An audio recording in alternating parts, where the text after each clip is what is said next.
Assalamualaikum warahmatullahi wabarakatuh. My name is Muhammad Mafar. I am studying grade 3. I tell bayan about lie. Qala Rasulullah sallallahu alaihi wasallam. Al-kidbu yaqulul iman. Stop lying, stop it, stop your mouth. As soon as you feel like lying, cut your speech halfway down. Even if you look like a fool because you want to please Allah. Don't try to achieve front of the people through lies, because Allah is the owner of the ranks. The Prophet Muhammad said 3 places to tell lies. If tell lies to join the relationship, and lying to make suppose happy.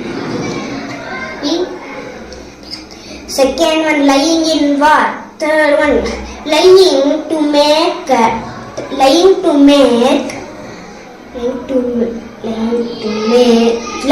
keep peace between people.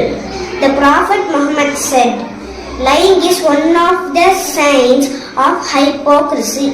Disadvantages of lies. Lies break the foundation of trust, making difficult for others to believe you in the future. It hurts other, damages relationships. One lie often recurs more lies, cover it up. Assalamualaikum warahmatullahi wabarakatuh. Assalamualaikum warahmatullahi wabarakatuh. Allahumma salli ala Muhammad wa ala ali Muhammad kama sallaita ala Ibrahim wa ala Ibrahim innaka Majid.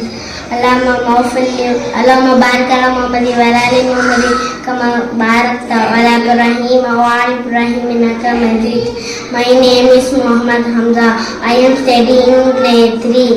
நான் சொல்ல போற தலைப்பு சதக்கா. நீர் நெருப்பை அணைப்பது போல் சதக்கா பாவங்களை போக்கிவிடும்.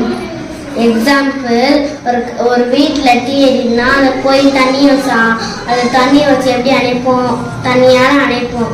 அது அணைச்சோன்னே சதக்கா நம்ம என்னென்ன தப்பு செஞ்சுருக்கோமோ அதெல்லாம் மன்னிச்சிடும். அல்லாஹ் பூமிக்கு 2 மலக்கு மரல் இறங்குவானா. அது ஒரு மலக்கு மரல் யாருன்னா சதக்கா செய்கிறாங்களோ அவங்கன்னா துவா செய்வாங்களாம். அதுக்கடுத்து இன்னொரு மலக்கு மரல் யாருன்னா சதக்கா செய்யாமல் அவங்களாம் தனக்கு வச்சுக்கிறாங்களோ அவங்க துவா செய்வாங்களா. என்னை அழிச்சிருந்து துவா செய்வாங்க. இன்ஷா அல்லாஹ் இனிமேல் நம்மளுக்கு முடிஞ்ச சதக்காவை செய்வோம். அஸ்ஸலாமு அலைக்கும் வரஹ்மத்துல்லாஹி வபரகாத்துஹு. Assalamualaikum to everyone. My name is Sikandar Balsa. I am studying grade 3. Allah குர்ஆன்ல சொல்றான், அம்மா தாட்ட நல்ல நன்மையான விஷயத்தை செய்யணும்னு அல்லாஹ் குர்ஆன்ல கட்டளையிட்டு இருக்கான். நம்ம நபி முகமது நபி ஸல்லல்லாஹு அலைஹி வஸல்லம் சொல்றாங்க, இப்ப அம்மா அத்தா பெற்றோர் கோபமா இருந்தாங்கன்னா அல்லாவும் கோபமா இருப்பான். பெற்றோர் சோகமா இருந்தாங்கன்னா அல்லாவும் சோகமா இருப்பான். அம்மா அத்தா ஹாப்பியா இருந்தா அல்லாவும் ஹாப்பியா இருப்பான். அதனால அம்மா அத்தா எப்பவுமே ஹாப்பியா வச்சுக்கணும். அம்மா அத்தா சொல்றத நம்ம சரித்தா சரிமான்னு சொல்லணும். அவங்கள கத்த வைக்க கூடாது. அவங்க சொல்ற பேச்செல்லாம் கேட்கணும். அவங்க சொல்றதெல்லாம் நம்ம நல்லதுக்கு தான் சொல்றாங்க. அம்மா அத்தா காலையில இருந்து நைட் வரைக்கும் நம்மளுக்காக உழைக்கிறாங்க. நம்ம புது ட்ரெஸ் போடணும், நல்லா சாப்பிடணும், நல்ல ஸ்கூல்ல சேரணும், படிச்சு முன்னேறி வரணும் தான் நம்ம அத்தா அம்மா காலையில இருந்து நைட் வரைக்கும் உழைக்கிறாங்க. அவங்கள எது கேட்டு தொந்தரவு பண்ணக்கூடாது. அம்மா அத்தாட்ட அம்மா அத்தா சொல்ற பேச்சை கேட்கறது ஒரு குட் ஹேபிட். இன்ஷா அல்லாஹ் இனிமேல் பேரண்ட்ஸ்க்கு ஒபே பண்ணுவோம். அஸ்ஸலாமு அலைக்கும் வரஹ்மத்துல்லாஹி வபரகாத்துஹு. Assalamu alaikum warahmatullahi wabarakatuh. My name is Muhammad.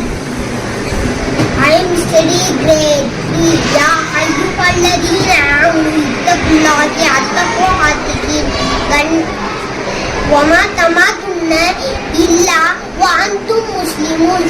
கண்ணியத்திற்குரிய எல்லா வல்ல அல்லாஹ்வின் நல்லடியார்களே, நான் எடுத்துள்ள தலைப்பு திக்ரின் சிறப்புகள்.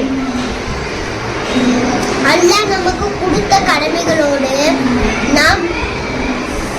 நம்ம மேல் சுமத்திருக்கிற பொறுப்பை நாம் நிறைவேற்றிவிட்டோம் என்பதோடு அல்லாஹ்வின் நெருக்கத்தை நாம் பெறுகிறோம். அதுபோல கடமை இல்லாத நாம் அனைவரும் எப்போதும் செய்யக்கூடிய வணக்க வழிபாடு என்றால் அது திக்ர். புகாரி 3793 செய்தியை பார்க்கலாம்.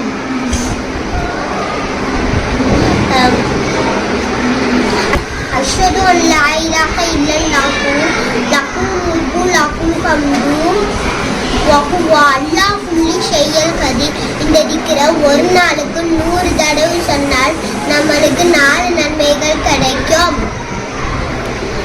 1. 10 அடிமைகளை விடுதலை செய்த நன்மை. 2. அல்லாஹ் நம்ம 100 பாவங்களை மன்னிப்பான். 3. நம்ம 100 நன்மைகள் கிடைக்கும். 4. அல்லாஹ் ஷைத்தான்கிட்ட இருந்து பாதுகாப்பான். இன்ஷா அல்லாஹ் நம்ம அதிகமா திக்ர் சொல்லி அல்லாஹ்வை நெருங்குவோம். அஸ்ஸலாமு அலைக்கும் வரஹ்மத்துல்லாஹி வபரகாத்துஹு.